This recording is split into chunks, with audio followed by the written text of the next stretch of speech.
When people say, I want to learn how to cook, the very first thing I tell them is go learn how to shop. Because when you shop for good ingredients, you've already done half the work. Now you pick up a few techniques and inevitably you're going to make good food. But if you start with shit products, even the best cooks, even the most talented of chefs, is going to struggle to put out a good dish.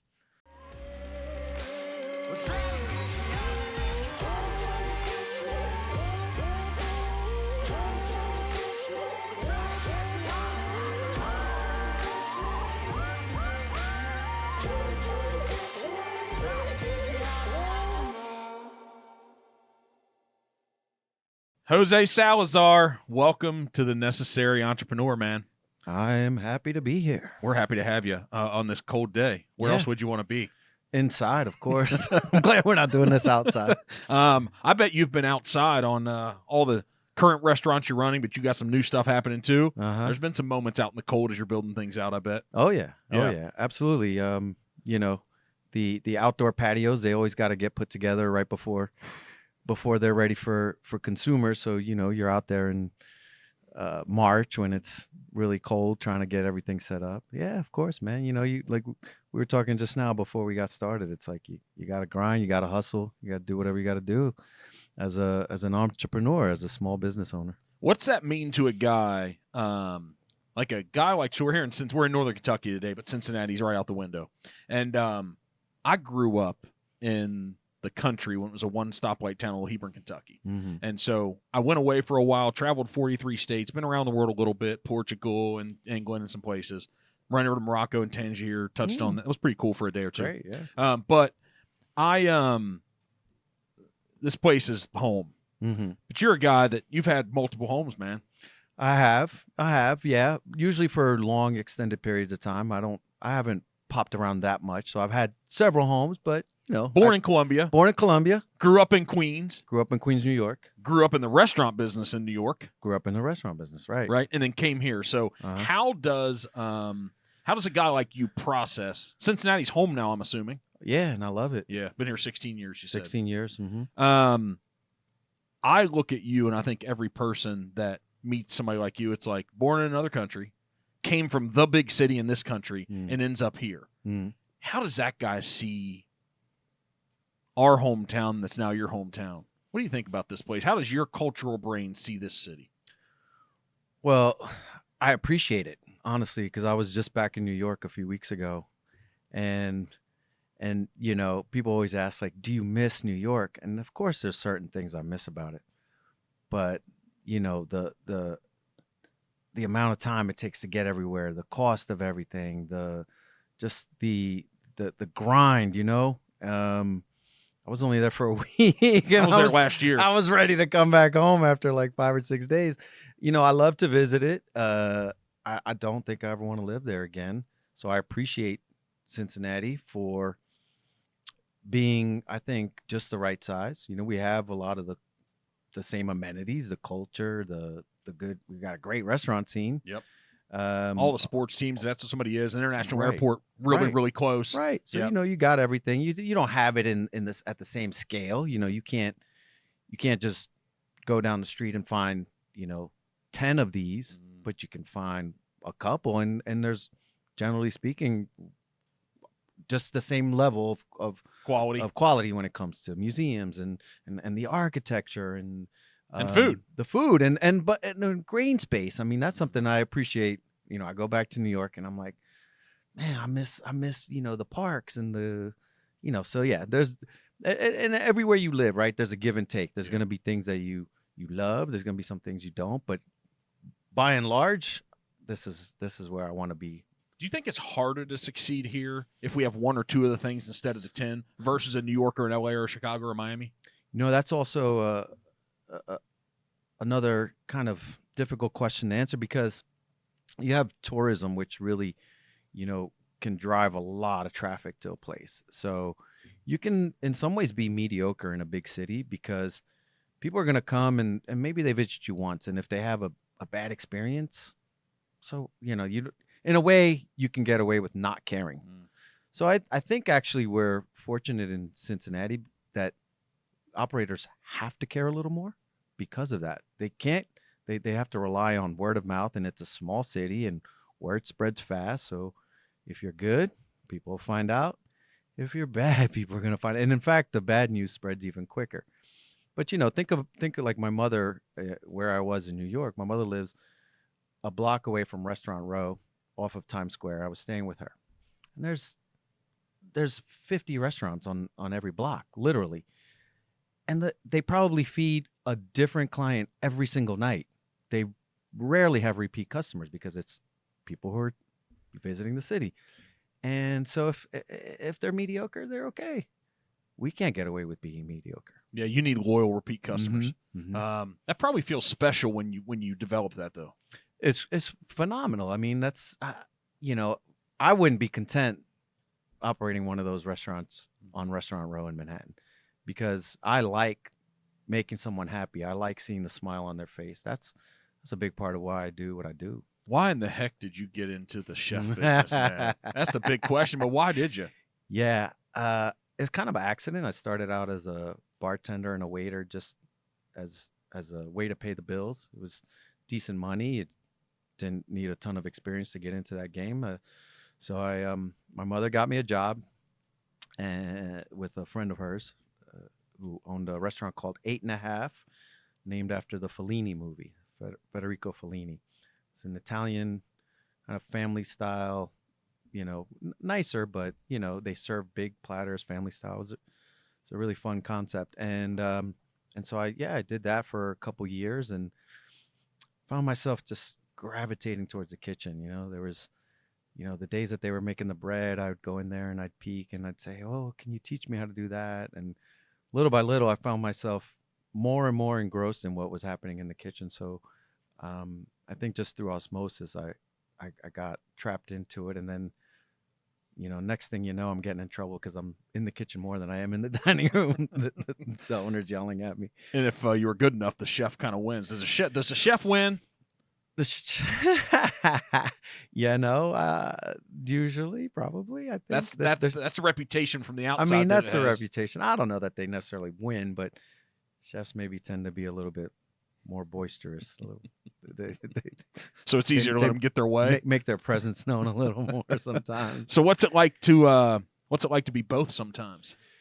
Yeah, that's a challenge too, right? Because it's funny. I don't cook as much as I used to anymore because I'm busy running the whole thing, and that's a difficult balance, right? Because I'm still very passionate about cooking. I'm still passionate, about the operation side too, because again, like I said, I want to make people happy, and that's a part of the operation. So it's really just finding that balance, and I try to remind myself that I have to, disperse my time evenly. Is it helpful are you a guy that is it helpful to remember when you first started in the business and what that guy who was young and green and just that employee, the entry line employee, what it was like to be him? Certainly. Yeah. And I try to mentor, that's it's a big responsibility that I take because I think it's important to pass that knowledge along and give those tools to the next generation. There's a lot of chefs that are guarded with their secrets. They don't want to give away recipes, or they don't want to show people how to do it. It's just like, it's ridiculous. It's I mean, with today you can Google just about anything, but years ago that was a thing. Chefs would they'd read their recipe book like in a corner somewhere where no one could see it because they thought you're gonna steal their idea. Did you see that happening? Yeah, it happened all the time, and you just say to yourself, like, that's ridiculous. What's the point? Like, if you're not gonna pass along the knowledge, then why would anyone want to work there anyway? Yeah, but that's a mindset, man. I mean, you're talking about scarcity mindset, what they all have, and you're just like, man, there's so much out here. Let's go. And the world's changing so fast. What are you protecting? It needs to be different anyway. Yes, exactly. Right? And there's no reinventing the wheel anyway, right? The old adage. It's like, are you still trying to though? Even though you say that, is the inspiration still come where you're still trying? Of course. I mean, there's always going to be things that you say. I don't know if it's reinventing necessarily. Because you have a Moroccan wine bar that you recently just opened. Right. But I didn't invent Moroccan food. I didn't invent wine. I just, what can I do to put my little spin on it? So, And that's, I think, where the individual comes in, right? So if someone takes my recipe, they can replicate it to a T, but what makes it theirs then? Or if someone goes to that restaurant, does it feel authentic to them, to that chef, to that owner, right? It's different. It may because not. the favorite thing your mom made, give the same recipe. It's tough to make it taste exactly the same, right? But when you walk into a restaurant or you walk into whatever it is, right? Whatever business it is, the owner has to have some kind of an imprint on that business to make it feel authentic. That's why it's called Salazar's. Right. So if somebody takes, if I took recipes from a famous chef like Daniel Boulud and I just started cooking all his stuff, he's a French chef. Doesn't feel authentic to me. I could replicate them if I had them all, and if I had all the methods, and I could buy the same plateware. I could do all that, but it doesn't feel authentic to me, and the consumer's going to see that, and they're going to say, "Well, what's this guy doing cooking food that doesn't feel like it just isn't going to feel right?" With you being born in Colombia, is there a Latin influence to your food? Mm-hmm. Yeah, at Mita's, our Latin Spanish restaurant, there's probably 3 or 4 dishes that are staples that are, very much rooted in Colombian food. How do you separate that from carrying over into a Moroccan menu? Well, that's just totally different, Mm-hmm. It's one is an apple and one's an orange. They're just two totally different concepts, and we purposely do that because we want them to feel authentic. We want them to feel unique. And the reason to fight the urge though to dab the little Latin spice or something in there? Not really, because again, when you walk into that space and it automatically, my brain is geared towards, this is what feels authentic to this space. The reason we opened a Moroccan bar in the first place is because we traveled to Morocco and we spent about 10 or 12 days there, and just fell in love, like just deep ethereal, like just there was something about that place that just hit me, and I said, I need to bring this back to Cincinnati. Well, it didn't occur to me right away, but it was maybe a few weeks after coming back home that I said, people, we need to let Cincinnati try some of this, because this is special, and it really is. The hospitality more than anything is what stood out to me in Morocco. You were Where's there, some of right? the place? I just went to Tangier though, so that's all it was. In the markets, walked the markets, Right, did that whole thing, man. right. Walked into paid for a private tour guide, Mm-hmm. right? And so this guy drove us down to the beach, and we're riding camels on the beach. But the most important part was he knew all the people in the city, Mm-hmm. and so we went into a bakery, which was in someone's home, Mm-hmm. that we walked down into. Mm-hmm. And the guy's cooking, like everybody in this part of Tangier brings that guy their bread, Mm-hmm. and he Mm-hmm. cooks their Mm-hmm. bread. Mm-hmm. It wasn't even necessary for consumers. So you know what I'm talking about. Yeah, and like their absolutely. dogs there, and I'm like, what in the world's... And then we walked through the markets, and I'm like, I don't know if we'd get away with this in the U.S. It was just a little bit more exposed than we're normally used to. Sure, but the energy, Incredible. So yes, no, I don't have camel heads laying out on the on the bar top or anything Right. like that. But talk about some of yours. Yeah. But just the energy and the spices and the colors and that hospitality really is what I wanted to bring back. Did you go to the big places, Marrakesh and Went to Casablanca and all Went that? to Marrakesh, went to Casablanca, went to Fez, went to the Atlas Mountains.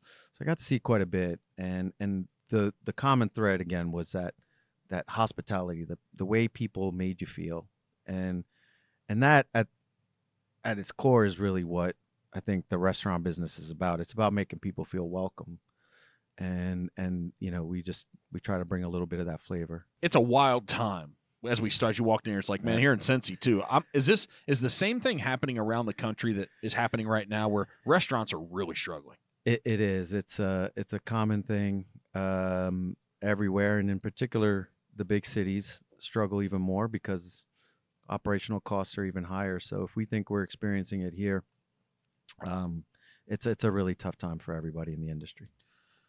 So where's your brain? So this is like having the guy, because the news articles have been out there and they're launching stuff locally to help local restaurants, and right, they're really advocating it. But when you wake up on any general day like today, in this moment, what's your brain telling you? You've been doing this a while and you've done it in a successful way. Do you lose any optimism? Does it cause more doubt? Are you wondering things now? Well, you have to have the doubt. Maybe is probably that word that stood out a little bit. You start to question, like, you know, should I pivot? You know, and that's a word that we obviously all got a little bit of exposure to during COVID, you know, but you have to say, okay, well, maybe this isn't going to work anymore. And that model that you've been operating under for whatever amount of time, 5 years, you may have to switch it up. You may have to change, you know. But again, before we got on air, we were talking about the housing crash in 2008. And in nice restaurants, you wouldn't see a cheeseburger on a menu ever. You know, the high-end chefs would say, there's no way.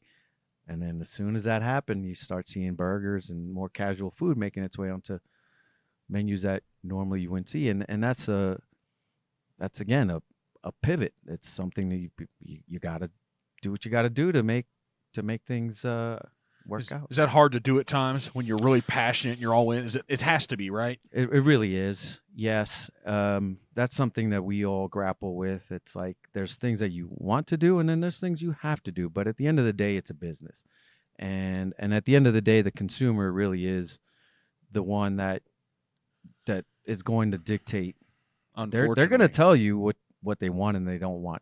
And you can, so every chef, every menu usually has a couple dishes or a couple things that are, you know, they're not going to be a big seller. You know, they're there because passion. Yeah. And then the bulk of the menu, maybe there's a couple dishes you don't personally care for, and that's fine. But if they sell, and they have good margins, and if people like it, give it to them. And that's right. And at the end of the day, you're there to make people happy. They're spending their hard-earned money. Your job is to make sure that they walk out happy, not just satisfied, but happy with a smile on their face. There you go. Yeah. When the average cat walks into the restaurant, I've never run one, never worked in one, the way that a lot of people they say everybody should. I know you hear that. Here's I'll grind it out with some people, but why should they? That's a good question.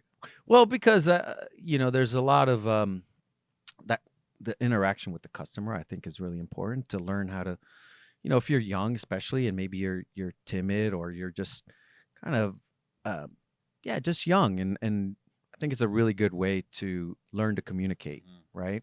I think you mentioned the word empathy earlier, and that being, you know, a consumer sitting down to eat at a restaurant, sometimes you don't really understand what's happening back there. You don't realize that, you know, that server maybe has 6 or 7 tables, and you're wondering, like, well, why did it take, you know, 5 minutes to get my Coca-Cola? Well, you know, they got a lot going on. So it's not so much about like, all right, feel bad for them, but, you know, I think to seek to understand. Yeah. And it's probably not just the restaurant industry. There's a lot of service industry, just a lot of jobs that if everyone, you know, had to do it for a day, they might look at it a little differently. They might not be quite as critical. Maybe we should, right? We should, or, you know, we should at least put ourselves in that position. So I think if you just have that empathy, it's going to help. What should I do to get the best experience? How do I walk in there and say, man, I want the best, instead of just asking my waiter or waitress, like, what's your favorite? Yeah. Like, what's the best way to get the best? Yeah. What do you do when it's not your restaurant? Well, first and foremost, I think be kind. If you're wow, that's simple. Jose bringing the heat to us today. I mean, I know it sounds kind of ridiculous, but you know, the nicer you are to your server, the more they're gonna, you know, go out of their way to help you out. That's life. And that's life. And same with the chef. You know, if the chef hears that you're being a D-bag, they're probably not gonna want to do anything special for you. You might get the steak that just isn't proper. It just might be. No, and sorry, let's just clarify. Yeah, you know, it's not like we're joking. It's not like they're gonna you know, do anything bad to it. But if you're saying like, I want something off menu, do you do that though? We do. No, but do you do it when you're a? Oh, do I go and ask for things off menu? No, not really. How do you walk into a place though, like your eyes, Jose's eyes, into a restaurant, let's just say Chicago, you've never been to before, you're probably going to know a little something about it. Do your research, call whoever, but you walk in, how are you ordering? What are you ordering? Where's your mind?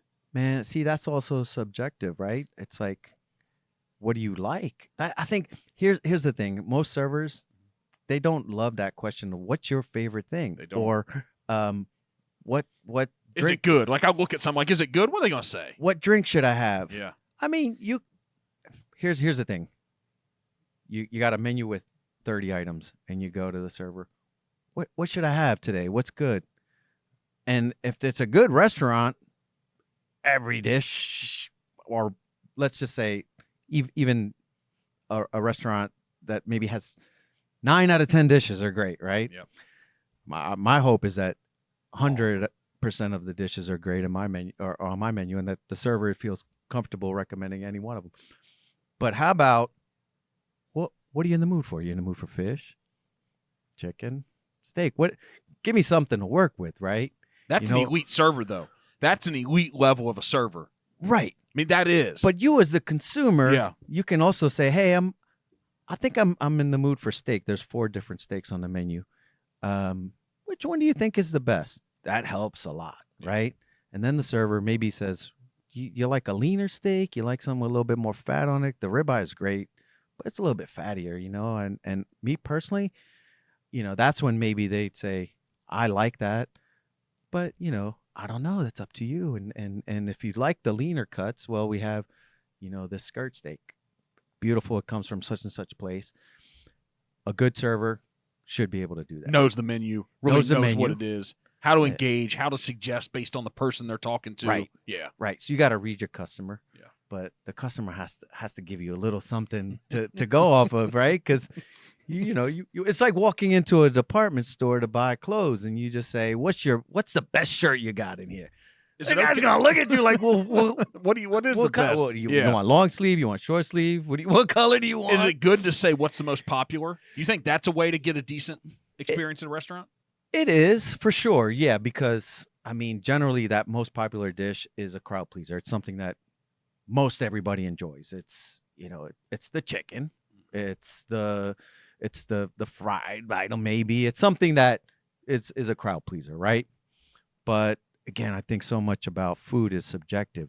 I like certain things, and that they maybe, for me personally, are things that not everybody else would love. That's probably the case. That's probably the case. Yeah. So when you ask me, what do I do when I go to that restaurant in Chicago? I'm probably going to order a little bit different way different than me, than you would. But that's the beauty of, and that's also why there's so many different types of restaurants. And that's another thing that maybe I think the average person doesn't appreciate. Like, we have so many choices, and we have, and in a great food city like Cincinnati, you can take your pick of what you want, and it's all there. It's all at your fingertips. Why did this food scene evolve? Because I think we have 2.1 million people in our MSA, but that's a huge area. Mm-hmm. But it feels like to me when I travel all the big places. We've got it going on, man. Mm-hmm. We do, and I'm not trying to be a homer around that. It really feels like, man, we're on point here. No, you're right. You're right. We're getting today the James Beard Awards. And I want to hear what's so significant about that after we talk about about this opportunity. Like, how did this evolve? Maybe it goes with it. Sure. Well, yeah. I mean, we're operating at a level that is, I think, per capita, right there with all those big cities. How did it happen? Why did it happen? I mean, often it you have to want to attract that talent. Right. So you're not gonna get chefs moving or staying in a city like this if there isn't other quality, because they want to be recognized. They want to be appreciated for their accomplishments. Right. So the James Beard Awards, for example, if you're a city that maybe doesn't have that scene, you're not going to get the people who vote. You're not going to get them to come to your city. So you're going to be alienated. So if you're standing alone and you're the only, I mean, not the only, but you're one of few, it's hard to get noticed. So then you feel like you have to go to a bigger city to make your name and to be heard. But now, yes, we're starting to get that national attention. We're starting to see, us get appreciated for the talent that we have.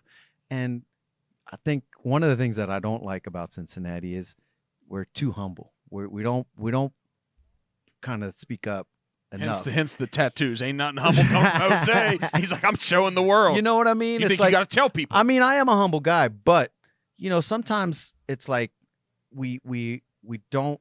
Humility can go too far. It can go too far. I agree. And there's some like, man, we're good. Like, and we should own it. We should really, let the world know. We're trying to protect our special things, sir, so it doesn't happen to us. What happened to Austin? That's what we're trying to do. The real estate, right? You just want to come on. I mean, I don't know. I want to be. I'm joking, right?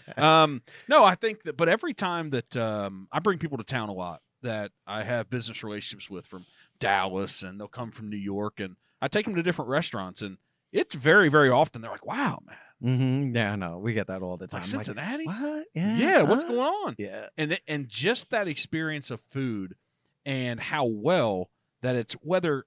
I mean, you could take any genre of Moroccan, could be Italian, could be steakhouses, could be. There's somebody that's on point in this city on, mm-hmm. and usually there's one or two or three. Mm-hmm. And you walk into those places, and what I consistently hear is like, dude, this is as good at this food as I've ever had. There you go. So our city's giving us that now. There you go. Right on. So we should own it. Yeah. We should definitely not be too humble. So about what are you doing to make sure we own it, Mr. Jose Salazar Well, 2.0? What are we doing here? I'm here. I'm talking about it. You know what I mean? Yeah. Like, so what can we do though? You did this thing for 10 years of Salazar's. That's where it really started for you, right? mm-hmm. And you're going to do 2.0. I don't think your people probably know, but I don't think we the public knows exactly what it is yet, or do we? Do we know what 2.0 is going to be? Well, it's going to be similar in that it's rooted in American seasonal cooking. Is that this new American food? Yeah, call it New American. New American cuisine or food? Yeah, but the focus really is on the seasons, right? So we're going to change the menu frequently, probably, at least 5 or 6 times a year. And that's really just to take advantage of what's freshest, most delicious, and also to be able to be more creative, right? So we're, at Salazar 1.0, we had a kitchen that is no bigger than this room that we're in, which is, 10 by 15, not even. The kitchen's smaller than this. Yeah. So we were limited with what we could do. But look what you did. And well, thank you. And so I think we really pushed beyond the boundaries there. Now we're going to have this kitchen and a dining room and a space that's going to allow us to do even more. So the menu's going to be similar, but it's going to be, we're just going to have the ability to do things that we couldn't do before, whether it's a cooking technique, whether it's a style of service. We're going to have private dining rooms. We're going to have, just a lot more at our disposal. But at the end of the day, the cuisine's going to be very, very similar to what we did before, and just revamped and probably only 1 or 2 of the dishes from the old menu are going to make it to the new one, which I think people are kind of upset with it because everyone has their favorites, right? They go, well, yeah, you're going to bring this one back and you're going to bring that one. And I'm kind of keeping that a little guarded at this point to exactly what's going to be, because you're like, still come. It's going to be awesome. But you know what, though? It's like, maybe there's a new favorite. And I think there's every time we change a menu, somebody is, you're going to find out, has a bone to pick because they go, whoa, you took that off. That was my favorite thing. And then you say, well, come in and try this. And then they go, oh, that's my new favorite. And maybe it's not, but for most people, I think they appreciate something new. I know I do. Yeah. So to your question, when I go to a restaurant, I like trying different things. Very rarely do I, how people always say, well, I go there and that's my favorite dish, and they go there 50 times. And I can't imagine eating the same thing over and that's just not me, Yeah. Or those people who have the same thing for breakfast every day. Oof. I can tell you're a guy that doesn't mind a little bit of risk and challenge in your life, right? Yeah, you're absolutely. like, bring it, man. This is about an experience. Yeah. Yeah. You want to go skydiving or something? I'll let you stick with that, man. I'll do some wild stuff, but I'll let you stick with that. You got a big adventure coming up here in September. You're going to Portugal for 8 days. And I just checked out your website, and I went, man, this dude is going to make some money off of people that are going to go with him. No. $10,000 a person, Jose. That's not me. There's the company that we go with. And you know what? It's $10,000, but it's actually a bargain. It's obviously, Tell us about it. Not everybody has 10 grand disposable income like that to where they can. But If they do. But I've traveled with this company. One of those trips was the Morocco trip. I've traveled with them 3 times. It's called Modern Adventures. And we went to Morocco the first time. We went to Peru. And then just a few months ago, I was in Mexico City with them. And every hotel is top notch. We go to the best restaurants. We travel in Sprinter vans, to get to and from. We got professional tour guides, people who know the city in and out. And so at the end of the day, you kind of go and everything's covered, right? You don't spend $1 while you're there. I mean, you can if you want to go out and shop, but you can have an incredible experience and spend no more money. And so, at the end of, think about, 8 or 10 days in the country, you could eat. When I went to Spain, and then we ended up going over to Morocco, and then we stopped for a day and a half in Paris on the way back. I spent more than that. Right. For you each can of spend us. You can spend $1,000 a day. So to have that experience, but have all the stress off of you. Exactly. Like it sounds like I'm sitting here getting a cut of the thing or something, right? And so let's just be clear. I don't get a cut of that either. This is really just an opportunity to, hang out and experience a place with me and get educated on the culture and it's centered around food. It's not all about food. We go to museums, or like when we were in Peru, we hiked Machu Picchu. We went to farms. When we were in Morocco, we went to a saffron farm and saw how they grow. So it's an all-out experience. It's an all-out experience, but it's really centered around food primarily. That's cool, man. Are you going to try to do those once or twice a year? Like, is this going to be, you think? Probably. Consistent? Yeah, we've been doing them consistently for the last 4 years or so. So yeah. That's really cool. Uh-huh. Are you sticking them in the back of the plane and coach? Do what? Is that what $10,000 gets you? In coach seats? You got to pay more to get up front a little bit in the plane, or what? You sticking them back by the toilet? You got to get your own flight. That's one. Tell you what, guys. That's one of the caveats. That's what happens. Hey, Jose will give you the best food in Salazar, but you're going to pay for the seat. You're going to pay for a napkin. You're going to pay to use the silverware. No, I'm messing with you, man. I'm messing with you, man. No. Everyone's treated like a VIP. Yeah, No doubt. When I pulled it up, I said, "What an experience!" They're going to carry you out in a pine box at one of your restaurants. You're going to do this forever. I don't know. I really haven't contemplated that yet. I think I'm still too young to be thinking about pine boxes. You're putting some years on you here, man. I'm older than you. I'm not ready for that yet. Yeah. I'm still going. I still have the same amount of energy I did. In fact, maybe more because, I try to stay fit. I work out. I try to eat right. So I might actually have a little more energy than I did, say 10 or 15 years ago. And the brain's better. The things you've learned. Yeah, certainly. And those mistakes that you make just help you grow, make you better. You do any of that jujitsu stuff or anything? No. I have. I don't want to grapple and tumble and get punched and in the ACLs face. and get choked out. That's not for me. Yeah, but you were a guy that said skydiving, man. I figured you're the dude that's going to sit there and rumble in the gym too. I like risks, but I don't. Yeah, I don't think I'm gonna. You don't need that. I'm not gonna do it. But a lot of chefs do jujitsu. I'm not really sure what that's all about. It seems like the big named guy did. Not with us anymore. Bourdain. He was into it big. Was he really? Yep. Yeah. Yep. Him and Rogan became buddies over that. Mm-hmm. Interesting. Yeah. I don't think I want Joe Rogan punching me in the face. I'm good. No, I think we're not tall guys here. Like we're not sitting here skyscrapers at all. And I think he might be a little shorter than us. But I wouldn't want to go to battle with that guy. No. He knows some things. No. I watched the video of him kicking a bag. Dude. Yeah, I was. Oh my god. Feels like it sounded like he's killing somebody every kick. Yeah, I'm good. Yeah. So no, I don't need that. You don't need all that stuff, man. What makes? Because I'm interested in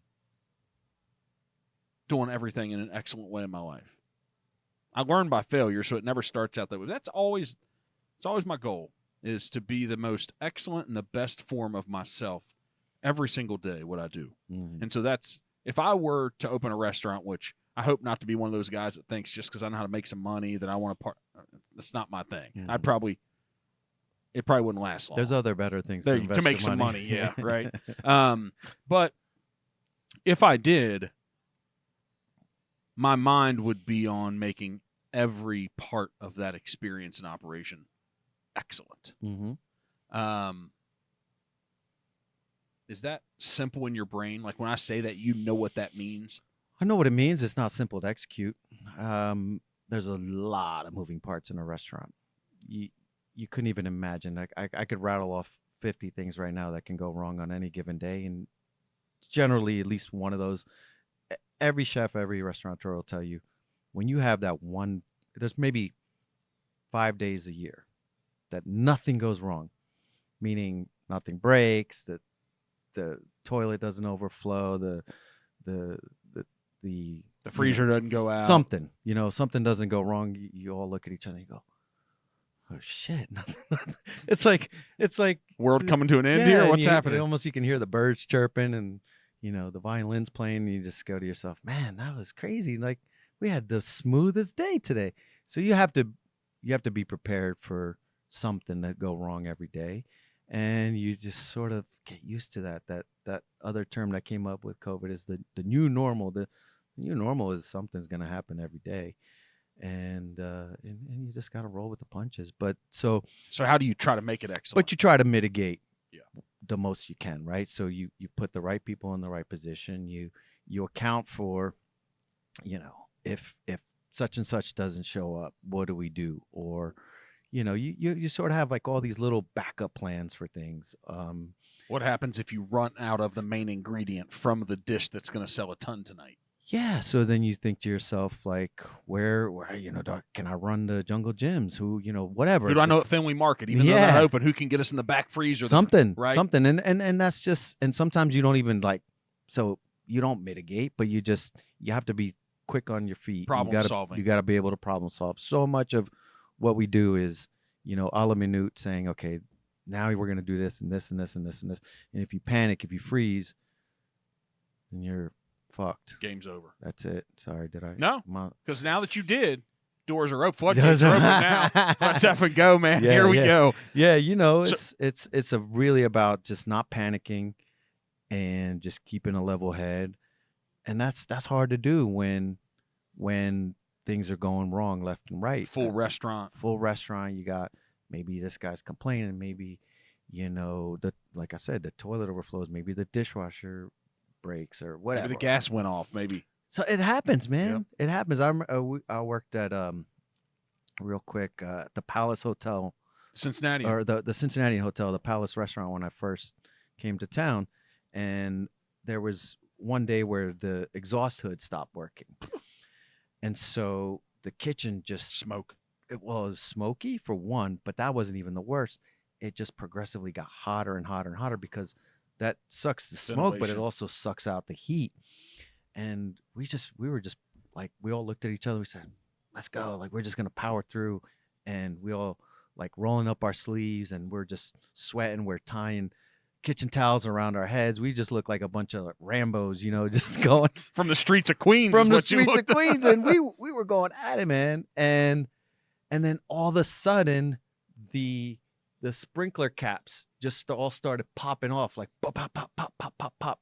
And I guess that's like the first thing that happens before the sprinklers go off. So that was a sign that we needed to shut it down and, live to fight another day, because we certainly didn't want the sprinklers going off in the whole building. But, hey, that's something that you just could never expect. And we figured it out. How important are relationships? Like what you brought up, we got to know somebody at Jungle Gyms. Do we call them? Like, I'm assuming relationships are really important. Yes, very. And the guys who are, again, not nice are generally not going to get that purveyor to go the extra mile. Like, for example, we've been dealing with Eckerlin Meats at Findlay Market from day one. Day one ever. From when I was at the Palace, from day one. And just the other day, Saturday afternoon, he comes in just to say hi, because he's delivering to this is Bob from Eckerlin's. Bob Lillis is the owner. And he just pops into our kitchen just to say hello, because he's delivering next door. And then our sous chef, Katie, goes, do you have our order? And he goes, you didn't place one. He goes, I'm sorry. I don't think I got an order. Did you call it in? She goes, I think I might have forgotten. And she's like, I can run over. I can go pick it up. He's like, no big deal. He's like, I'll go grab it. Now, do you think he would have done that if I don't have to think. If Katie no. was Nope. No. No. There's you don't have to ask these questions. We know these things, and There you so go. but that service is set up years before. Yeah. Years before, being a loyal customer, you spending money with them, you respecting them, understanding in their tough situations, all that stuff. And it's a two-way street. So maybe he'll call us one day and say, "Man, our truck broke down," or we had 3 guys call off, like, we're gonna be a little late, and you say, "No, you know what, Bob, it's okay. I'll swing by on my way in. I'll pick up the order today," and he's appreciative of that. So it's it's a two-way street, but yeah, those relationships are critical in your success, because you burn too many bridges, it's gonna come back to bite you in the ass. Yeah, game's over because you can't do it on your own. Why the heck did you come to Cincinnati? It's a good question. It kind of, it found me, Cincinnati. The Palace. The Palace, yeah. So for that job specifically, but my son was born in late 2007, so it was probably about August of 2008. I just woke up one day, had never considered moving ever. I just figured I'd live and die in New York, and I just had this epiphany. I said, you know what, like, why are we I was working 100-hour weeks. My wife was working 40 hours. Our commute was each, it was an hour to and from work. The baby, he was 6 months old. We're putting him in daycare. I see him maybe 3 hours a week. And I said to myself, this, there's got to be an easier way of doing this. So I thought, why don't we explore living somewhere else? And we sent out some resumes, thinking maybe somewhere on the East Coast, like Charleston was a city that appealed to us. We'd never been, but thought, hey, that seems like a really beautiful, laid back kind of city, at least compared to New York. Atlanta, maybe even considering Miami, somewhere a little warmer. So it's kind of ironic that it's 3 degrees outside right now. It snowed in Houston yesterday. I know. I mean, they got hit with some shit too. It's crazy. Yeah. So you thought about still going to a big city? Wouldn't it have been the same grind? Not quite as big, and or just at least exploring those. Yeah. I'd been to Miami, but I'd never been to Atlanta, and I'd never been to Charleston. And so probably something like Charleston, that it's bigger now than it was 15 years ago. But anyways, you get it. Like we decided we need a different pace. And then a headhunter got a hold of my resume and gave me a call, and was pitching the job to me, and didn't mention till the end of the call. It was 20 minutes later. He's like, "Oh yeah, and by the way, it's in Cincinnati, Ohio." And I thought to myself, nothing against the city. I just Ohio, get the hell out of I here. knew nothing about it. The Bengals, the Reds, and WKRP. Those were my only 3. Hey, you came because WKRP, man. That's they right. were wild, man. Didn't they record it right here? I don't know if they did or not. Right? I don't think they did. But those were my only references, and they convinced me to come out and do a tasting. The whole time I'm still thinking, I treated it almost like a little retreat. I said, I'm going to get away for a couple of days. And they paid for it probably, did they? Yeah, sure. Yeah. And then, I said, I'm just going to go for a couple of days and I'll do the tasting, but I'll get a little break and I'll see a city that I've never seen. And then, they drove me around, and immediately I was attracted. I was like, man, this is a really beautiful place. Look at the architecture. Look at, the green space, and just the size of it, just how much calmer it felt. And I couldn't even imagine. I was like, this is for real? Like, people, I'd only lived really in big cities, so, and we're nice. And you're nice and genuinely nice. So anyways, yeah. And we thought we'd only stay for a few years. This is the height of the recession. We figured, like, we'll bide our time here until the economy picks back up, and then we'll look at one of those other cities that we just mentioned.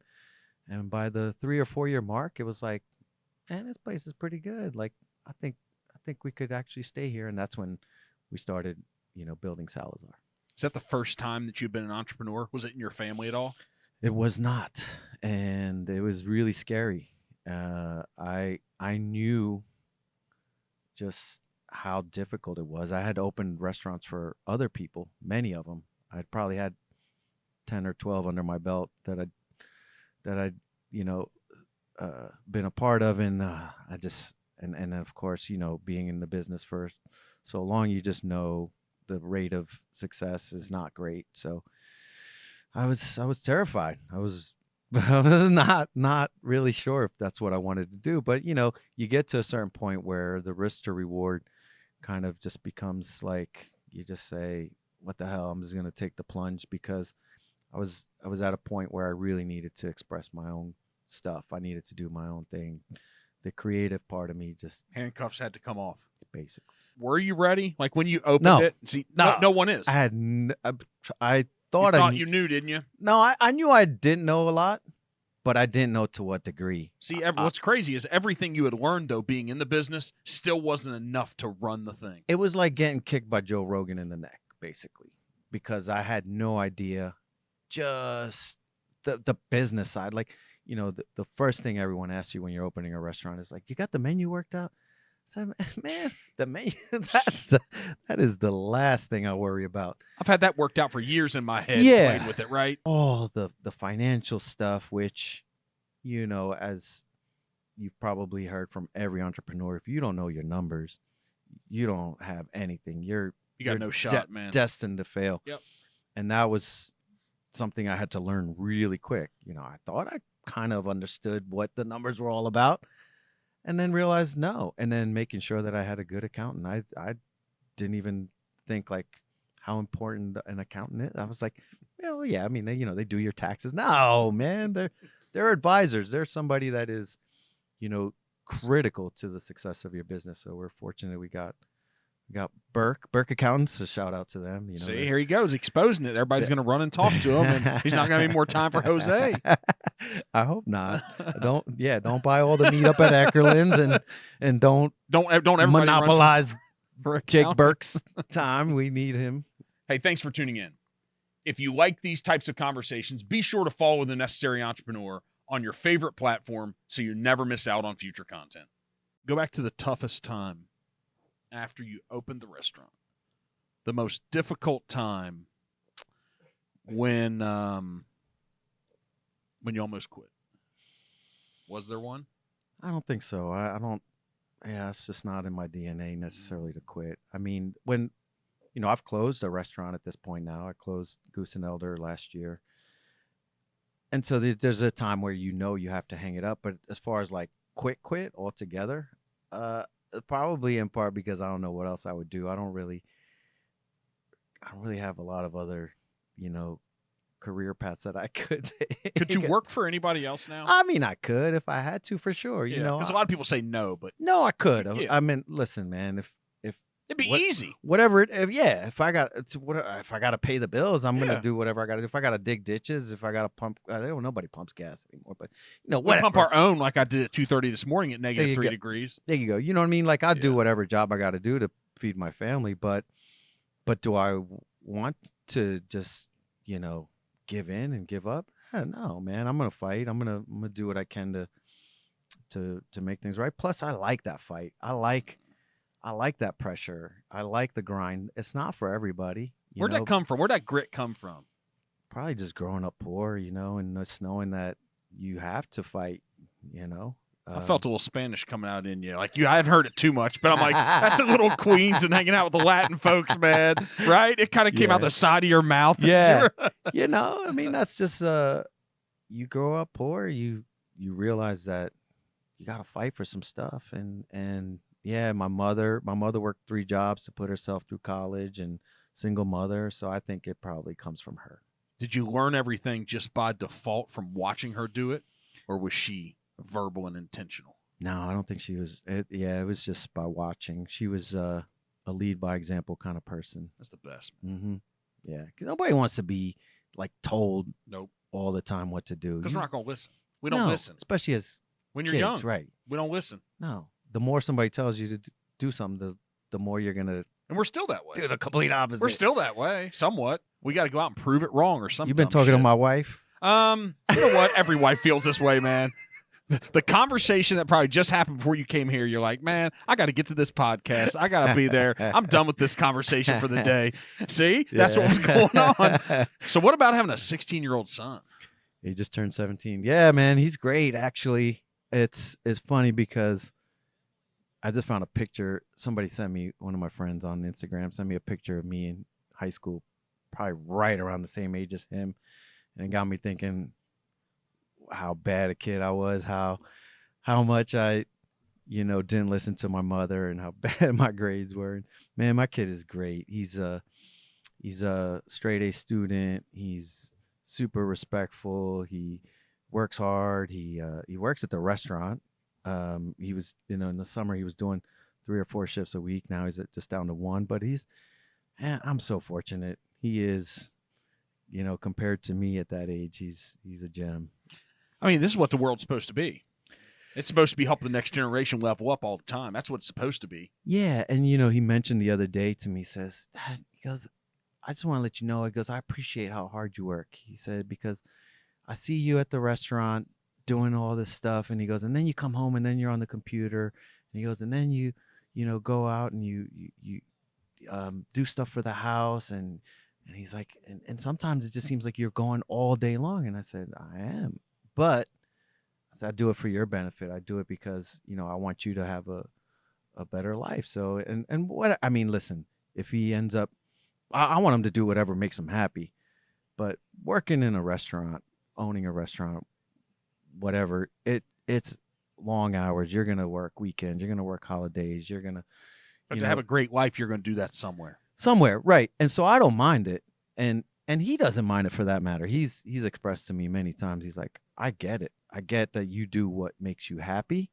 and he goes, and so sometimes if you can't make it to my lacrosse game, then you can. He's like, but then sometimes you can, and he's very understanding of that. He's a fighter. He plays. He's a great lacrosse. kid. He's man. a fighter, man. He's a great. Yeah, he did taekwondo. Same. It's a little different from.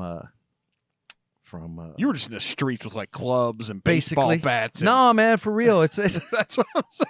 Again, See, it came out again. I've been talking to my wife. I'm telling you, this guy. She's been giving you all the information, all the info. What did it make you feel when he said that, man? When he gave you that appreciation? Oh man, isn't that like the dream for every parent, is to have your kid say that they're proud of you, or that they respect you, that they, especially at that age, Yep. like when they're supposed to hate you. Yeah. Where they generally don't want to even like see you, and they they sneak around through the back door, so you don't even know that they're home. Yeah, no, it was great. It was a really great moment for me. And so I'm just so fortunate, and I really don't take that for granted. Yeah. What do you do when life doesn't go perfect? I don't know, because that's every day, man. But I'm just like, what do you do? Because there's this resilience that if you meet life with resilience and persistence, and you keep going, you've got the right mindset, you figure it out and get through it. But it's hard for a lot of people, man. It's really hard for a lot of people. It really is. I think, a lot of what we were already saying, it's like you just have to persevere. And I try not to get too high or too low. I think it's easier said than done sometimes, right? But, don't beat yourself up when something happens.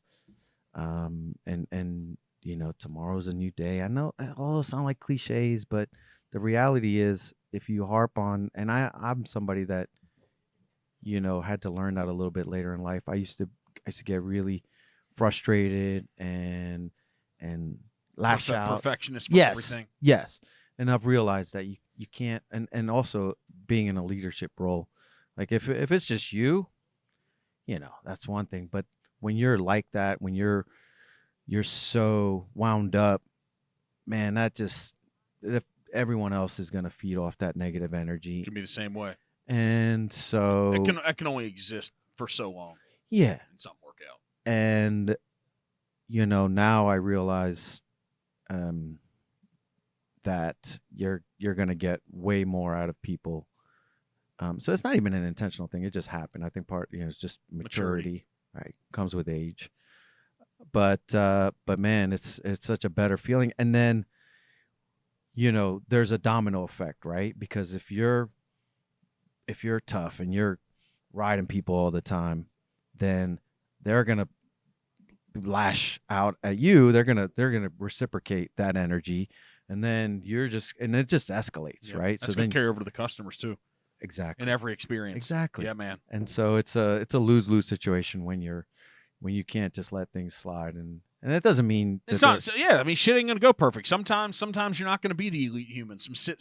That's right. You know, right. Sorry, because we don't want to have that like holier than thou. No, hell no, man. Like, I still mess up every day, and I just try mess up less. Just get a little better. Learn from that. Just trying to reproduce that same thing. Mm-hmm. Like, let me go screw something else up instead of this. So I saw, we do a little research before somebody comes in. We want to get to know you, but you're pretty proud of this sobriety thing. Mm-hmm. Yeah, something 6 years. newer. Yeah, 6 years. Yeah, I gotta. I still need the next notch on my tattoo. Wait, you trying to show your finger off here? Are you cutting it in the? I got it's not really a broken finger. I tore a ligament trying to catch a football. I didn't catch it. Shouldn't do sports I things. did. And so the football jammed my finger, and I got something called mallet finger. Anyways, yeah. So yeah, sobriety. I mean, I got this tattoo to, commemorate every year, and I need to put that 6-year notch on there, and it is, back to what we were just talking about too. It's like, man, since I stopped drinking, my anxiety has just done a full 180. I'm so much calmer, so much more in tune with myself and the people around me. And I didn't realize how much, my drinking was affecting me mentally, physically, emotionally, and the people around me. I didn't even know. It's back to like, you think you know something, and no, no clue. I had no idea just how impactful that was. So, the first 6 months, it was weird. And then, and gradually as the years go by, it becomes better and better and better. And I'm more and more, proud of that decision that I made. How do we need to shout it from the rooftops here? Because you said we need to talk about it, and that's what you're sitting here doing. We're talking about it. All right. Well, what the hell? Like, what do you need to tell the world that when Jack rips off the reel or does a YouTube short that it gets 300,000 views or 500,000? No, I got to go to Cincinnati. This guy's restaurant. He's talking about a new menu and Salazar's 2.0, and he thinks his shit's so good. And I'm going to have wine at the nice Moroccan place. But what do we need to shout? What is it? Because you got Daylily Cafe. What the hell's Daylily Deli? What is this, man? Daylily Deli? Yeah. I haven't been there. Tell me about it. Tell me why it's awesome. It's awesome because it's we got Deeper Roots Coffee. That's another one of our partners that I've been working with for forever. So it's a partnership between myself and Deeper Roots. And it's my ode to the New York bodega. Just maybe a little bit nicer, a little bit more refined than the New York corner store. But it's really just an homage to that. I mean, listen, I'm not necessarily saying that you come to Cincinnati, you got to go to my places. That'd be great if you did. I got a kid about to go off to college. So yeah, come to my places. But there's so much in Cincinnati. So what I'm saying is that we as a city, as a collective, need to be a little bit louder in saying that we are spectacular and that we can, punch right there with the Chicagos and the Houstons and the Dallases and all those big cities. We got just as much to be proud of and as much culture and we should, as a collective, meaning even the people who are inviting other people from other cities, say like, yeah, man, like we are good and we shouldn't be, in any way having to like defend how good we are. Yep. or embarrassed by whatever, like because you brought up the reputation, yes, at different times, right? And it's like, let's stop having that shit, man. That's right. Like, let's go. That's right. Yep. So do you am I saying we got to go on that rooftop and pound our chest? Nah, I mean, no, that's not necessarily what I'm saying, but we certainly should own that we are right there with all those other great cities and acknowledge it and not have that imposter syndrome. I didn't realize, I guess this happens every year, but I just have my head down putting so many hours at work. You don't always see the things happening around you. There's a lot of new restaurants that opened already. Yeah. I didn't know them, man. Mm-hmm. And it's like these 4-letter restaurants. I'm like, oh, this must be the new thing That's now. the new trend. Is it the new trend? What's up with that? I don't know. Honestly, it's different. I haven't really paid attention to that, but it's these words. I'm like, what the hell is it? It's some other language, right? It's I think the one-word restaurant certainly has become the staple at this point. You taking the credit for that? No. No, but I just think like now that you mentioned it, I'm thinking like in most restaurants, it's just like Madonna and Prince. You know, it's like you just need that one word. Yeah. You know, gotta have the in at blah blah blah or whatever. You're just It's just the thing. Just the thing. What the thing that you're not gonna do, but you're like, man, there's the opportunity. Where's the opportunity in the window? Because you're busy. You're opening Salazar's 2.0. You're doing it. Mm-hmm. You open them. Is there something else that you're like? Because you're a guy that shares the menu, so you got to share this. Yeah. Well, actually, that's the comment I was about to make. Is I've been contemplating doing a cookbook. I've had some offers from a couple different publishers, and I've been really reluctant to do it because it is a huge time commitment. I mean, it's organizing the recipes. It's obviously writing the content.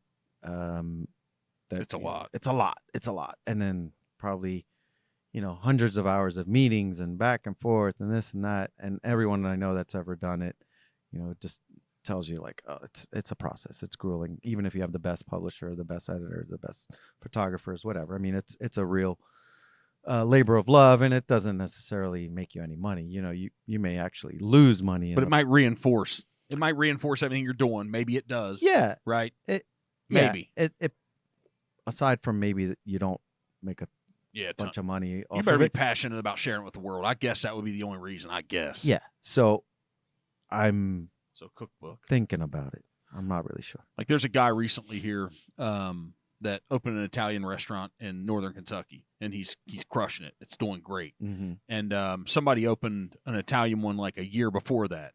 Before those two, I was like, man, why is no one in northern Kentucky crushing this Italian thing? Mm-hmm. And they're both doing really well. Mm-hmm. So that's what I'm saying. What's the restaurant void in Cincinnati? What's the thing?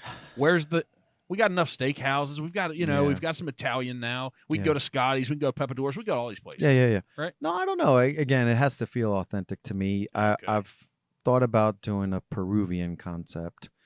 It's another cuisine that really, I'm a huge fan of.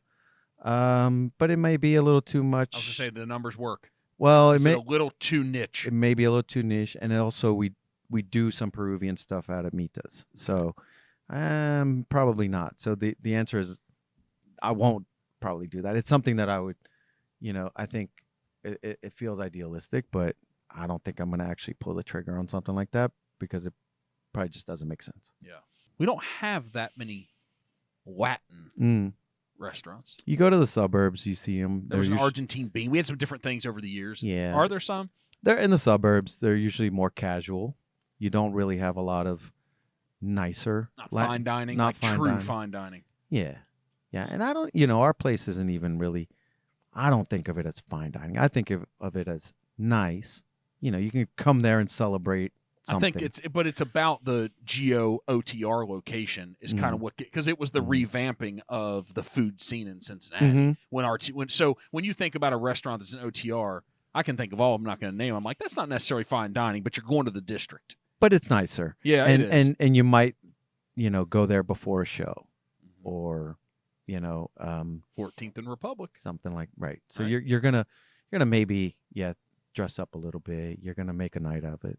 So while there isn't white tablecloths and somebody in a tuxedo serving you, you feel like it's a little bit of a more special night out. So that's kind of what our places are. But yeah, the Latin stuff in the suburbs is, you're more casual. Food's probably good. Food's great. I was just at a place in Fairfield, a Colombian restaurant called Zona VIP. I think one of the few Colombians in the city.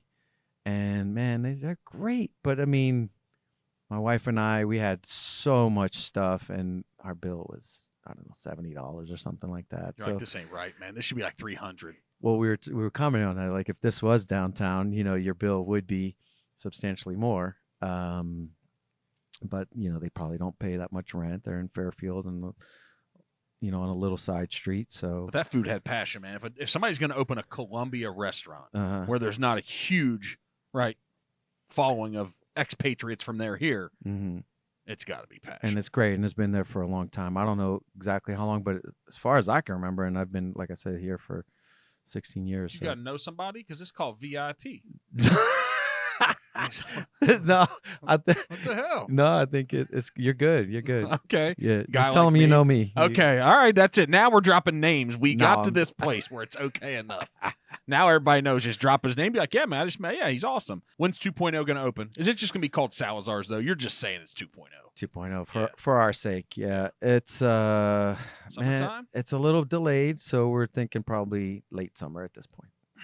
Yeah, we're starting construction in the next couple weeks. We literally just had a meeting today to set some schedules up, and we should the exterior's been getting worked on, but we'll break ground inside probably right around February 1st. Come on, Manny. I know, but you know how construction is. And this weather, and we this got weather, and then the holidays obviously slowed things down.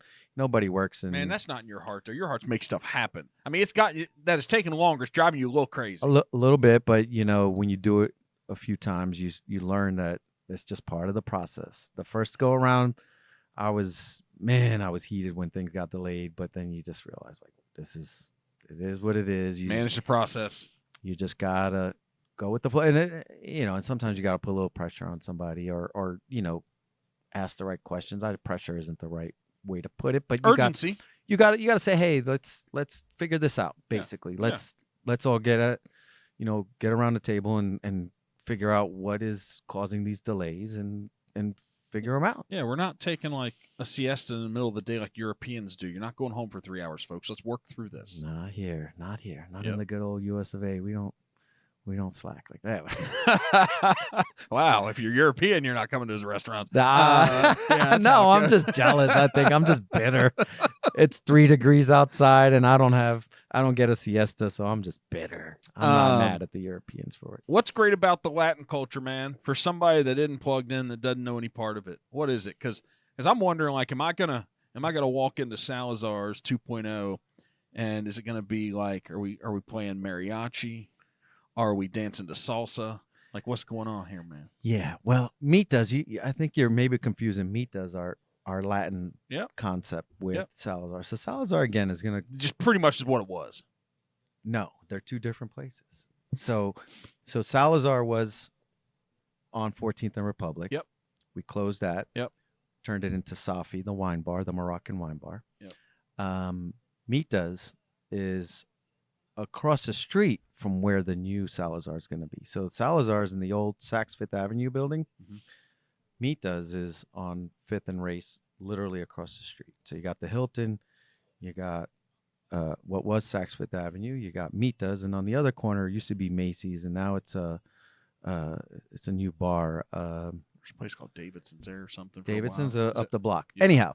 So, but I'm saying is 2.0 going to be really similar to the original. Not the location, but the feel. The feel. Okay. But Mita's is where you're going to go in and you're going to have the salsa music playing. You're going to have the lights turned down. You're going to have all these vibrant colors. That's the atmosphere there. Salazar, we're going with a sort of a mid-century modern kind of aesthetic. Although we're putting some warmth into it. Again, I was just in Mexico City, so I was really inspired by the architecture there, which is that modern but warm vibe. No, we're not going to have the white tablecloths. We're not going to have the guy in the monkey suit. It's going to be chill, but we're going to have some items that you can, celebrate with. I'll divulge a little bit. We're going to have maybe like a seafood tower, so you're going to be able to get, that nice the shrimp cocktail and the oysters and maybe some king crab and that kind of stuff. And that's maybe, something we couldn't do before. We didn't have the space. We didn't have like something as simple as the ice machine that produces the ice for that. We didn't have a place to put a second ice machine. So it's things like that. And but the atmosphere is going to be energetic, but relaxed, and we just want people to have a good time, man. We don't take ourselves too serious. We want you to have a good time. We don't want you to feel like you gotta dress up. If you come in, shorts and like me and you, sandals, whatever, man, come on in, relax. Exactly. Look, I'm in a t-shirt and jeans every day. I don't I don't dress up. Yeah, it's like, hey, if you can't see If- us right. the way you're dressed, what's going on here, dude? Who am I to dictate Yeah, to you what are what to doing? wear? I'm Yeah, not gonna. Come on, dude. I'm gonna make you wear a coat. So you're excited about it?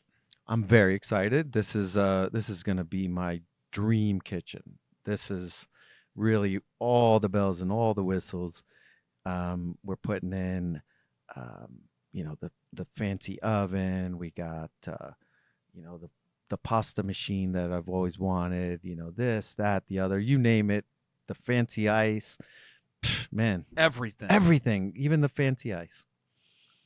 Jose's been making some dollars. No, I'm gonna be. You're spending it all. No, I'm You're gonna be in debt. No, Yeah. but one of the reasons it's delayed is because I've been trying to find more money to get this place open. So it's definitely scary, as we talked about. It makes me hyperventilate a little bit at times, but I just have to settle in and say, well, that just makes me have to be that much more focused. I got to work harder to make sure that what we put out is caliber. Yeah. So this is this is you going to a new place, man. Like raising money, doing that thing, because it was hustle and grind on the way up.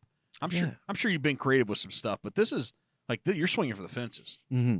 Yeah. Like you're coming at this one. Yeah. Tell us about. I won't say any names just in case we can't, but Mm-hmm. I think you've cooked and been a chef for some people in town Mm-hmm. that are celebrities.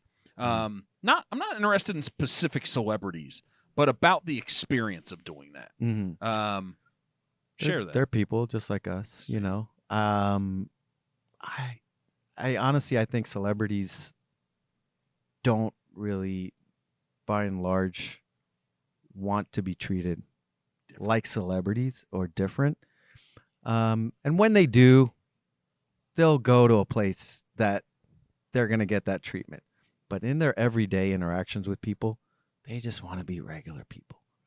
They want to be able to enjoy themselves and go about their business just like everyone else. And in their everyday interactions, they're normal. They're normal people, man. I mean, that's what people don't get. They just don't get it. And the more that you're around them, the reason it's like it's normal for everybody else. Then it's like, well, I'm one of them. Doesn't matter the money, all that stuff, but it's like, hey, I'm normal too. Mm-hmm. It's about how you think. It's about how you see them. It's like maybe they have this extraordinary job. Mm-hmm. I don't know, but I'm hoping that like if whoever the biggest politician in town is, they walk in the room, you have to be a capable human to act exactly the same around them. Mm-hmm. Don't fanboy anybody. Yeah, and it's difficult, I'm sure, for some people to not fanboy. So why is it not difficult for you?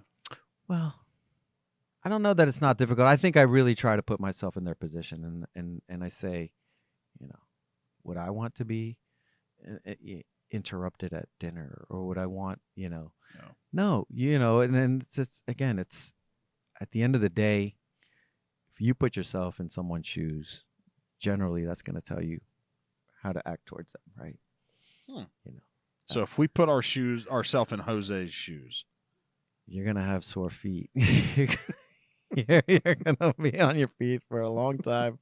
You're going to have a long day, and you're going to be exhausted, but you're also going to be satisfied. You're going to feel a sense of accomplishment. That's how I feel most days. I feel like I've done something. I've worked my ass off, but I feel like I achieved most of my goals every day. Not all of them, but I push myself. I demand a lot of myself, but it's really gratifying at the end of the day. So all these folks that had the dream like you did to open the restaurant, to do it, I bet you get a ton of people that work for you, currently work with you, even people from the outside. They come to you and be like, man, how do I do it? I bet it happens a lot. Yeah, I was mentoring someone this week. This is the second time she came to my kitchen. Her name is Appy, and she owns a restaurant in Mason. She's self-taught, didn't go to culinary school, didn't have a background in operating a restaurant, and she just loves cooking and opened up a little restaurant called The Colorful Kitchen. Did I just mention that? I did, I think. Anyhow, so she is doing her thing, but she wanted some advice on how to grow, how to, standardize some of her procedures. And so I said, hey, come on in, let's hang out. and she taught me some things too. She taught me how to make Indian breads, which are phenomenal. What is that? Well, like naan. Okay, You know, yeah. you've had naan before. Yeah, it's awesome. Right? I love it. it. Yeah. I mean, just a regular garlic naan. I love it. Different types of flatbread. She gave me all these different techniques and recipes, and I gave her some techniques and recipes and some insight as to, like, you know, how to operate more efficiently. And so, yeah, I try to, again, I'm not guarded with my stuff. So if you want some advice, if I have the time, I'll do it. Yeah. So what is the advice if somebody just came to you and said, "Hey, man, like, should I do it or not?" Make sure you do as much due diligence and you know your shit, because the failure rate is high, and that's because oftentimes there are people like you who say, "Oh man, I love cooking, and you know I know I got a really good cake recipe, German chocolate cake. I think I could open a bakery." And you that in and of itself is not enough. Even if you had 50 recipes that were great, there's a lot more that goes into it, and you got to know your shit, and you got to be able to eat shit. You got to be able to work your ass off sometimes for no money for years, and miss those birthdays and miss those holidays and miss all those things. And so the sacrifice is probably the biggest thing. If you're going to do it, be prepared to sacrifice. And that probably goes for almost every business. The first few years, you got to sacrifice. And that's, I think, in entrepreneurship, it's probably one of the things that people don't remember, is that you gotta sacrifice. You gotta hustle. You gotta grind it out. When we say sacrifice, what's that mean? All those things I just mentioned. It's like everything. You right? you might miss out on a lot of events. You may not sleep. You may, you know, my hair is falling out. Maybe that's not why. Maybe it's just, I got the same shit going on back here, man. Maybe it's just due to stress. I don't know. So you need to understand that you're gonna be able that you're gonna have to, you know, give up some things, or you know, feel that you're missing out in some ways in order to, for the greater good, right?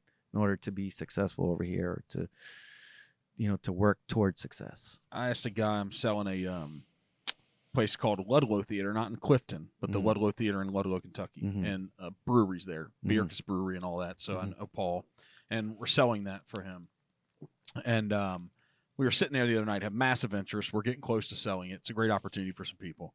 By the time this comes out, we're already going to have it under contract, so I'm not selling anything. And I sat there at the bar. I was like, just me and you, man. All the showings are over for today. Me and him. He's, you know, if you own the place, you can pour the beer. And he comes to the other side, and we sit down. And I was like, all right, man. We've gotten to know each other the past few years. We're doing business together here. But I said, why shouldn't someone buy this?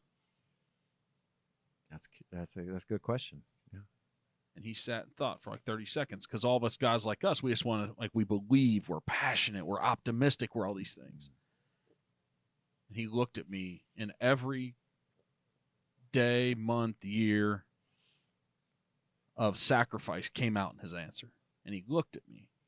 He's like, because it's really hard, man. And you got to commit to that.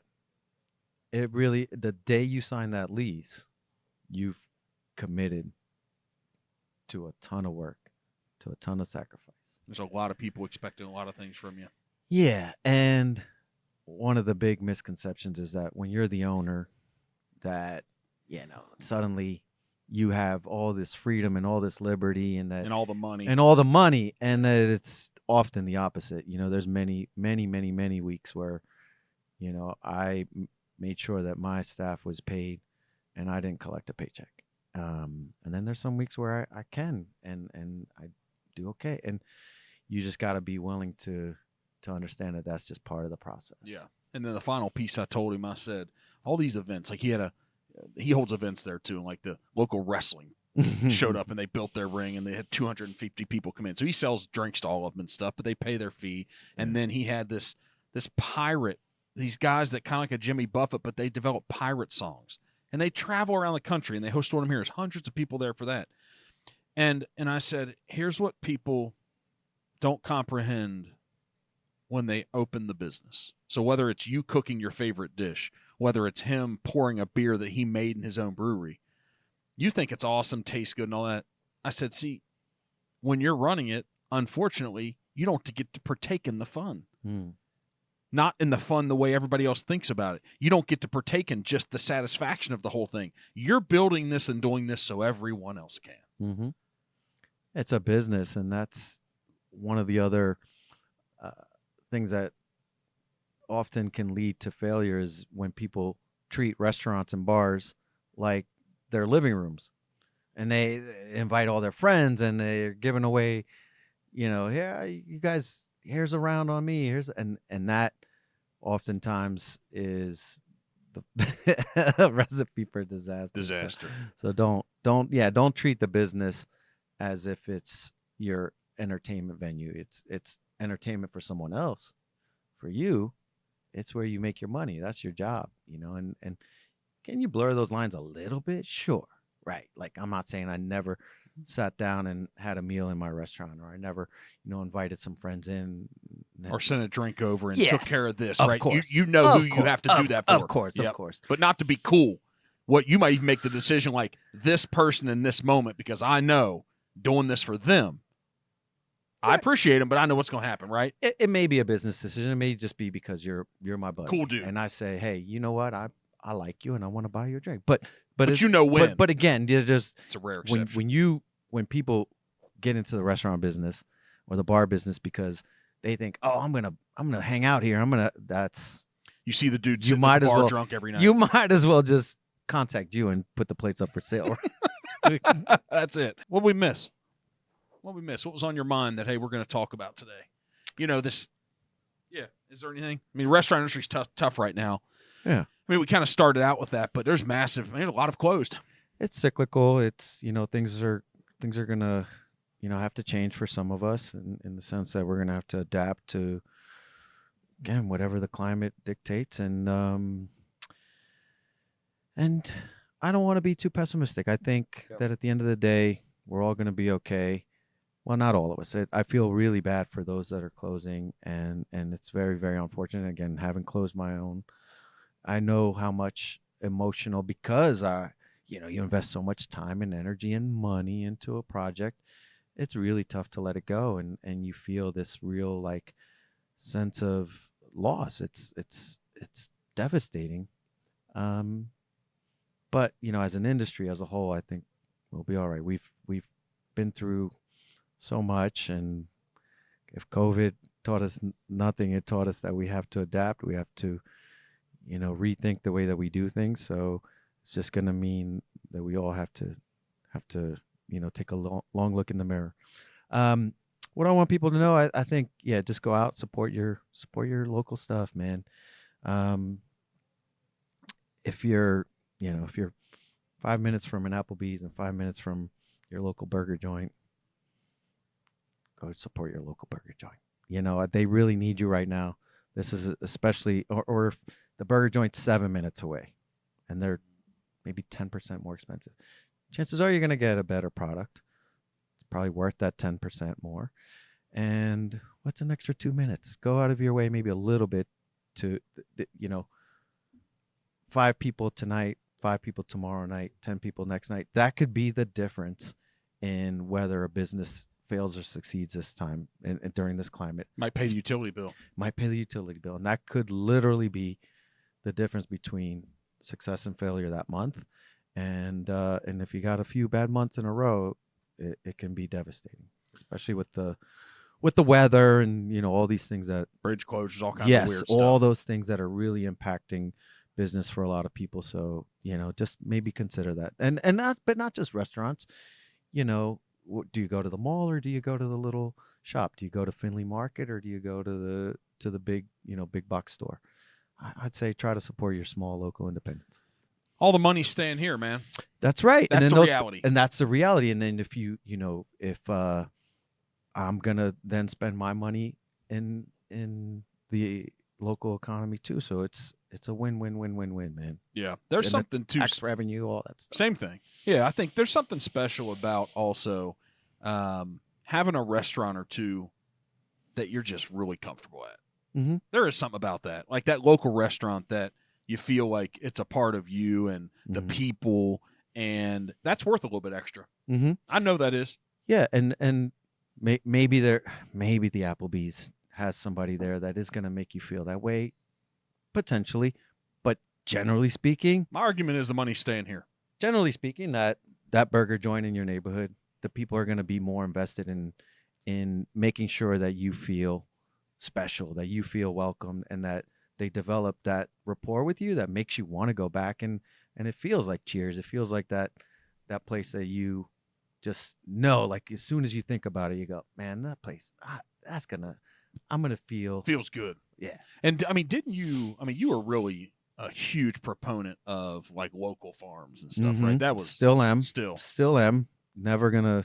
Is that hard? Is it, even as an operator though, is it hard to have that approach? It's hard for a lot of reasons. I mean, one, you have to, instead of calling one big box distributor, right? You know, you got to reach out to 8, 10, 12 different farmers. So that takes up a lot of time.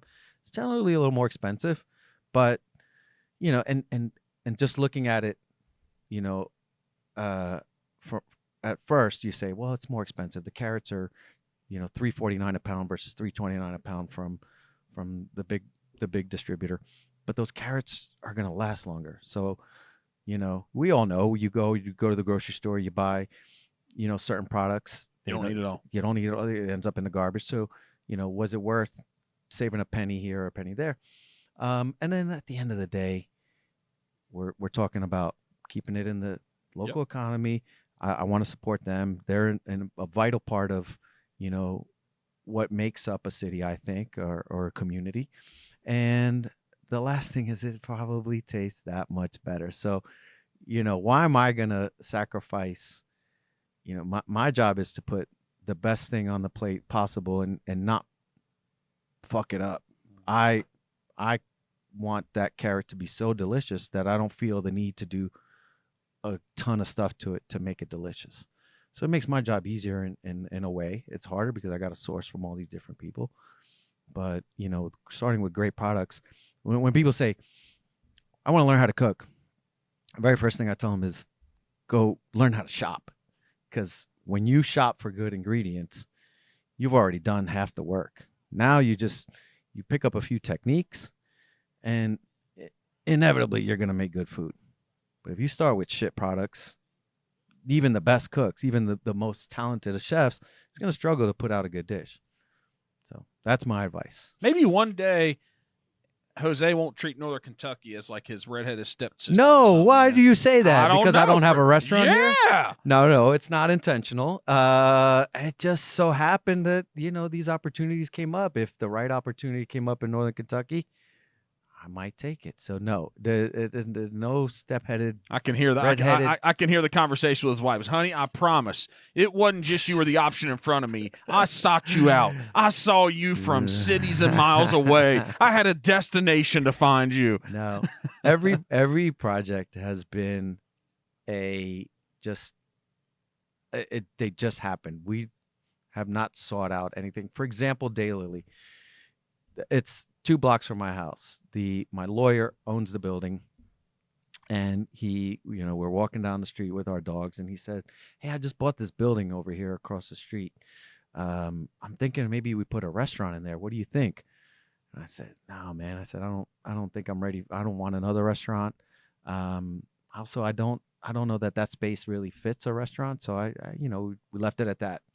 Went home, and then about a week later, he's like, well, what do you think I should do with that space then? And I had kind of, contemplated what he said. I said, you know what we could really use is like a little grocery store, because there's no grocery stores within 10 minutes of and this is in Columbia, Tusculum. Yeah. There's nothing in the area. And so that's how it all came about. And everything kind of happened sort of organically that way. It wasn't like I said, hey, I want to put together this grocery store and I want to have coffee. And it all just sort of snowballs. And then next thing you know, we got this deli coffee shop popping that people love. Bodega. People love it, man. I love it because, again, it's 2 blocks from my house. So I selfishly you use it. I selfishly built it for myself. But couldn't get a decent cup of coffee anywhere. And that's where it really differs from a New York bodega. New York bodega coffee sucks. So wanted to make sure that we didn't suck. And Deeper Roots. Deeper local Roots company is again. the yeah. best. So what's the common thread that we've probably hit throughout this whole interview is I support the local people. I think the quality is better. I think those relationships are better. I want to be a vital part of my community, and so I think I don't want to point fingers and say you have to, but yes, I You think can say what matters to you. I think it matters to me, and I think if we all kind of become a little reflective on what makes up a community, I think supporting your local businesses is a big part of it. Guys, I couldn't have said it better. What else? Because P.S. You know what really irks me is when a place closes and everyone goes, "That was my favorite." Yeah, that's and right. And I always say, "When's the last time you were there?" Yep. Oh man, I used to love that place. You haven't been there in 6 months. You haven't been there in 2 years. Why didn't you support it more? Yeah, that's real. When I hear that too, I haven't been as passionate as you have, right? You're in the kind of the space. I'm like, that's weird. Mm. That's really it. There's always been something about that's been weird. It hasn't been as profound to me, but I have kind of always been like, well, how'd it close? That's what I've always thought. Like, this doesn't make sense to my brain. Yeah. Okay. So anyways, there you go. Go out and crush it. Thanks for stopping in today, man. Like talking to you, getting to know you a little bit. Thank you. I'm gonna drop the name. Thank you. I'm gonna be like, Jose said so, y'all. Like, Jose who? Cuervo. That's who. whatever works for you, man. Right, man. I don't blame you. Do you. Do whatever's gonna get you there. Yeah. And well, I'm pumped, man. I'm pumped to get down to Salazar's and bring the lady and come down there and check it out on a nice evening to relax and lay back and experience it and get somebody to spend $100 whatever the dang food tower cost or the they just throw some extra stuff in there. What they do, Dave and Jack, here's what they do. They give you a beautiful tower that has that's bigger at the bottom and then gets a little smaller and then gets smaller. But what they do is they fill it all with cheap ass ice, and they tell you it's expensive ice and the ice machine and its filter and its quality, but they fill it all the way and even over top of the rim, and they'll put a piece of shrimp. And then they'll put a little bowl with some crab meat in it. And they'll do all these things. And they're like, that presentation, that right there, $119 for the seafood. I'm busting you up. Man. I always buy it when I bring a group of people. Man. It's the thing. No, it's the thing. We get the seafood tower. People love them. It really is legit. I'm not a big seafood guy, but get the seafood tower. Yeah, seafood's expensive. That ice machine is expensive, man. Don't. I saw him coming at me. Don't discount what that ice machine is worth, man. There's a lot of value in that ice. What I mean, I'm not wrong about the price point of a seafood tower though. No, yeah, they're whatever they're dollars. pricey. They're pricey, and yeah, it's not for everybody. It's one of those special treat items for the ballers. So if you want to be a baller, a shot caller, then you come and you get the seafood tower. You know what I like when I come to a place this is good. We always end up carrying it on, but what I like when I get a private room for a business purpose or something, or an outing, 6 people getting together and celebrating their thing, because there's minimums. It's 1,000 minimum, 1,200 minimum, whatever the minimum is. I like them being able to have the experience, man. Like that is in life, because I eat a lot of cheap, stupid food I shouldn't. It just happens. It's inconvenient, or it's convenient for me how I live my life. But it really doesn't change my life too much. I'm being real. I'm not as much of a foodie as I should be. I know when I taste something good, but I'm not as much about the experience. But a bunch of people love it. And if through my success and all the things I've done and the people that are around me that have helped me get there, we're changing each other's lives together, for me to drop that $1,200 or $1,500 to give them the experience and spend 2 or 3 hours with that group of people, that's the thing. That's it, man. That's the thing. We go out because we want experiences, right? Yeah. And I want my people to go through it with me. Boom. I think that's where we should end. Appreciate you, man. Hell yeah. All right, y'all. Go give them some money. Shop local.